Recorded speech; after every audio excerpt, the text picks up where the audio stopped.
Mbote moninga, salutations l'ami avec eux. Bienvenue dans ce nouvel épisode de Mythes et légendes.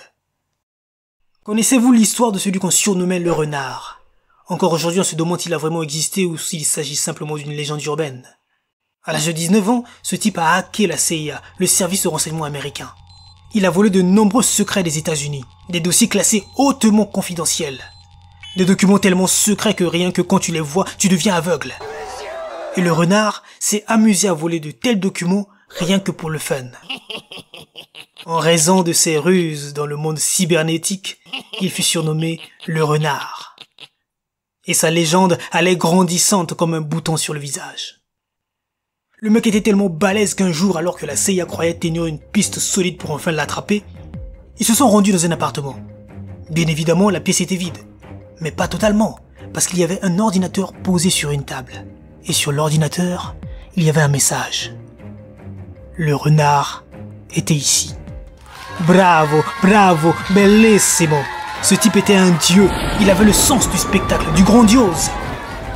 Il a baladé la CIA pendant 4 ans, les faisant passer pour des amateurs. Pendant que la CIA le recherchait et qu'il jouait au jeu du chat et de la souris, lui, il continuait de s'infiltrer dans leur système et de voler des informations. Malheureusement, il s'est fait finalement choper à cause d'une femme. Ah! Ouais, encore et toujours une femme. Sa compagne avait un jour oublié de se déconnecter d'un site. Et les agents de la CIA, toujours à l'affût, les ont localisés. Une banale déconnexion. On l'a eu à cause d'une banale déconnexion. Mais qu'est-ce do to that girl, Dalila Matari? La CIA croyait que le renard était un espion russe ou chinois ou un marchand d'informations sur le dark web. Mais quand ils lui ont finalement mis la main dessus, ils se sont rendus compte qu'il s'agissait juste d'un mec lambda qui s'ennuyait avec son ordinateur. Son père était un vieil agriculteur qui vivait seul à la campagne. Un jour, il souhaitait planter des pommes de terre dans son champ. Mais il n'avait pas la force à cause de son âge avancé. Et il était tout seul. Alors il envoya une lettre à son fils, disant « Mon fils, j'aurais voulu que tu sois avec moi en ce moment, pour m'aider à labourer le champ et planter des pommes de terre. Avec mes problèmes de dos, c'est devenu un labeur pénible. Je n'ai personne pour m'aider. » Au bout d'une quinzaine de jours, le père reçut une lettre de son fils disant « Papa, s'il te plaît, ne creuse surtout pas dans les champs parce que j'y ai caché des choses très importantes un peu partout. Et quand je sortirai de prison, j'en aurai besoin pour me faire de l'argent. Ne t'en fais pas, papa. Je te dirai ce que c'est un jour. » Dans l'heure qui a suivi la réception de cette lettre, les services secrets américains et les forces spéciales ont encerclé la maison du pauvre vieil homme. Ils ont creusé la terre mètre par mètre, ils ont retourné tout le champ, mais n'ont rien trouvé. Alors ils se sont retirés. Une semaine plus tard, le père reçut encore une lettre de son fils qui disait « Papa, j'espère que les travailleurs que je t'ai envoyés ont fait du bon travail. Maintenant, tu peux planter tes pommes de terre et si tu as besoin d'autre chose, fais-le moi savoir et je trouverai un moyen de t'aider. Je ne peux pas être avec toi en ce moment, mais tu peux compter sur moi. » Voilà, c'était l'histoire de l'homme qu'on appelait le renard. Il s'est joué des services secrets jusqu'au bout. Nul ne sait ce qu'il est devenu. Peut-être s'est-il échappé de prison et vit sous une fausse identité. Ou peut-être qu'il est toujours retenu prisonnier dans une prison secrète. Mais a-t-il vraiment existé ce type? La question reste ouverte. Ne t'en va pas l'ami, j'ai une autre histoire rien que pour toi. Un jour, un tigre et un âne se croisent sur une prairie. « Que fais-tu ici ?» demanda le tigre. « J'adore l'herbe de cette prairie. Tout ce bleu me titille la langue à un point que tu n'imagines même pas. »« Comment ça, ce bleu ? Tu veux dire tout ce vert ?» dit le tigre. « Qu'est-ce que tu racontes ? Tu es aveugle ou quoi ? L'herbe est bleue, rétorqua l'âne. « Non, c'est toi qui es aveugle. L'herbe est verte, dit le tigre. » L'âne répondit. « Écoute, tu es un carnivore et moi je suis un herbivore. Je passe ma vie à bouffer des herbes, bon sang, donc je sais de quoi je parle quand je te dis que l'herbe est bleue. »« Pas besoin d'être un herbivore pour se rendre compte que l'herbe est verte, espèce d'idiot, répliqua le tigre. »« C'est moi l'idiot ? C'est moi l'idiot, monsieur le sanguinaire ? Qu'est-ce que tu en sais, toi ? Pourquoi pas dire que l'herbe est rouge aussi tant que tu y es ? C'est à moi que tu parles comme ça ?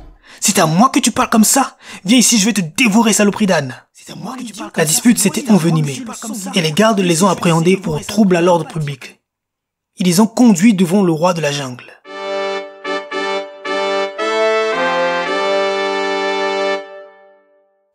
Si j'ai bien compris, vous vous présentez aujourd'hui devant moi parce que vous avez un contentieux. Et ce contentieux, c'est de savoir si l'herbe est verte ou bleue. C'est bien cela. Oui, Majesté, répondit le tigre. Votre Altesse, n'est-ce pas que l'herbe est bleue? Demanda l'âne. Là-dessus, le lion répondit. Effectivement, tu as raison, l'herbe est bleue. Le tigre n'est pas d'accord avec moi, il me contredit et cela m'ennuie fortement. Je vous en prie, punissez-le, c'est à cause de lui qu'on en est là. Alors le lion déclara, le tigre sera puni de 1 mois d'emprisonnement. L'âne se mit à sauter de joie et continua son chemin heureux et répétant « L'herbe est bleue, j'ai raison, l'herbe est bleue. Olé! L'herbe est bleue, j'ai raison, l'herbe est bleue. Caramba !» Le tigre, confus, demanda une explication au roi. « Votre Majesté, qu'est-ce que ceci? Pourquoi me punissez-vous? Après tout, l'herbe n'était pas verte ?»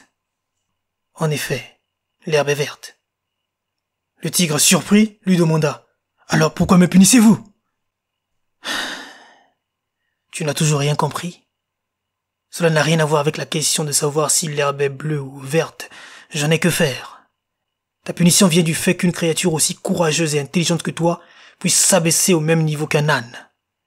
Non seulement tu as perdu ton temps à te disputer avec ce cabri, mais tu m'as fait perdre mon temps à discuter avec ce fou qui ne se soucie aucunement de la vérité ou de la réalité, mais qui ne se soucie que d'une seule chose, avoir raison. La voilà la raison de ta punition. Quand l'ignorance crie, l'intelligence se tait. Pense-y. Pour l'heure, garde, foutez-moi cet imbécile en prison.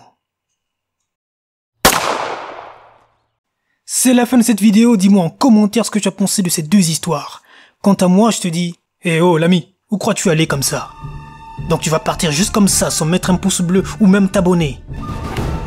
Je te préviens, je n'ai besoin que d'une seule balle. Plus mort, tu meurs. Et mon nom, ouais...